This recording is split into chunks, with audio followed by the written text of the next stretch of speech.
Okay, peeps, welcome back. So we're going to talk about why NAV erosion doesn't exist in TSLY. Let's get it.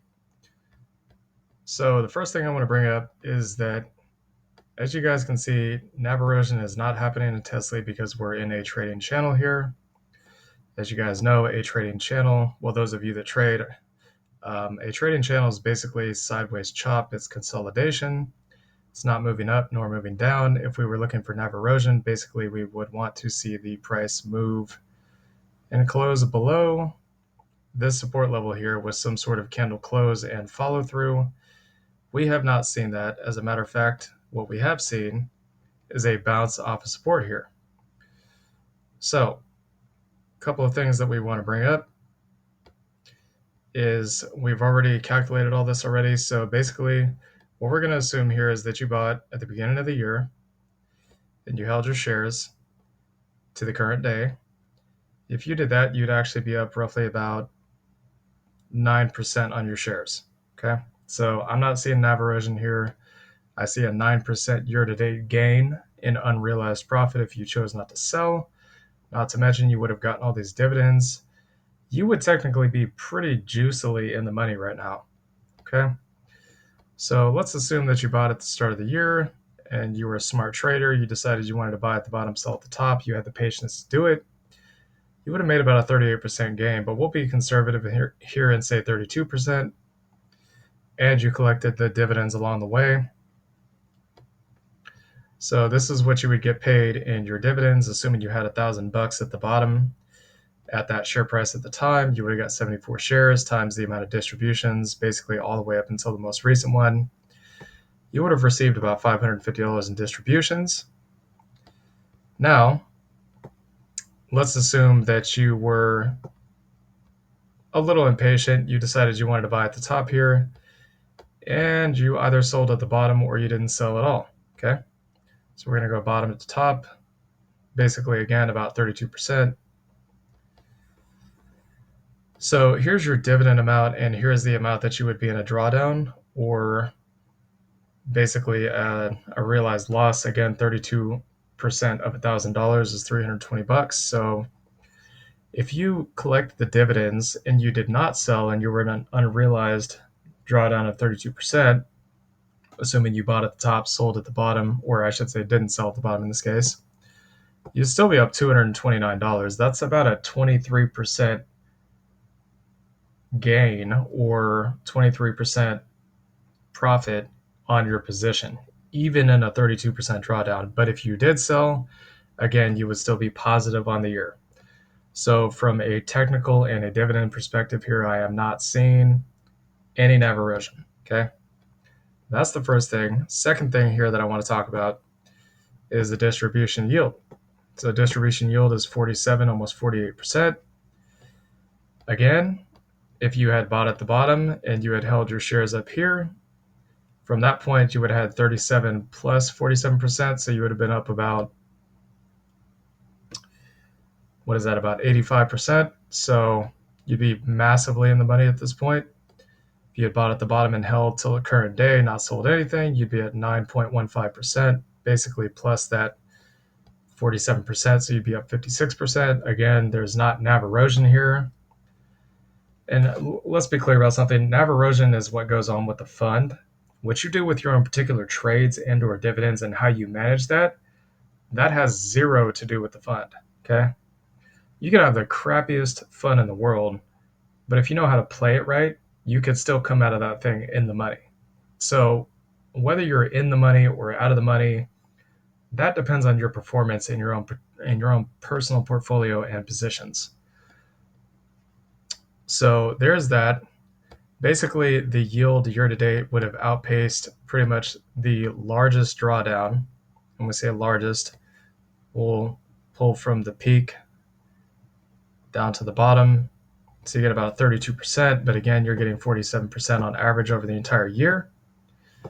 As of the current rate, you're still up roughly about 15%.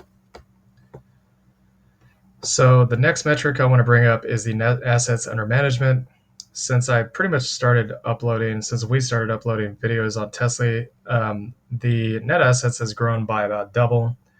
Again, if there was NAV erosion, the liquidity in this fund would not be going up, it would be going down. So instead of going from 350 million to 670 million, it would be going from 350 million down to, let's say, 250 million, but we're not seeing that. What would have to happen for that to happen? They would have to dilute the shares, which again, diluting shares relates specifically to stocks. These are not stocks. These are single stock ETF options. These are options plays, guys, okay?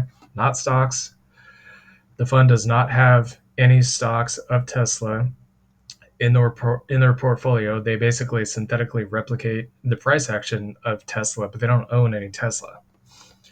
And we would also need to see the net assets going down, which indicates selling pressure from the investors, meaning they're selling out of the fund en masse, which means that technically speaking, we would want to, what would end up, I'm not going to say we would want to see this, but what would end up happening is you would get a break and close below support.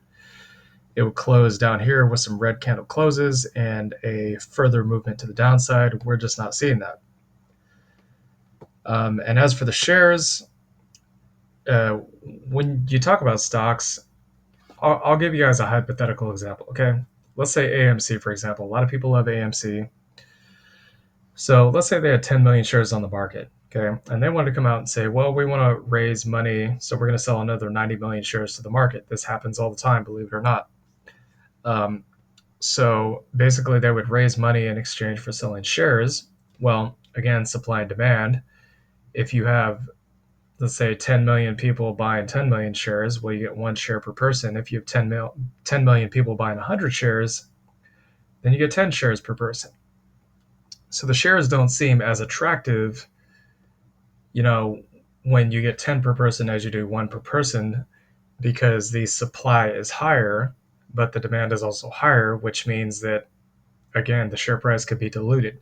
Now, if the share price or the share amount was lower, but you had an equal level of demand, then the price would go up. But this relates to stocks. This does not relate to options.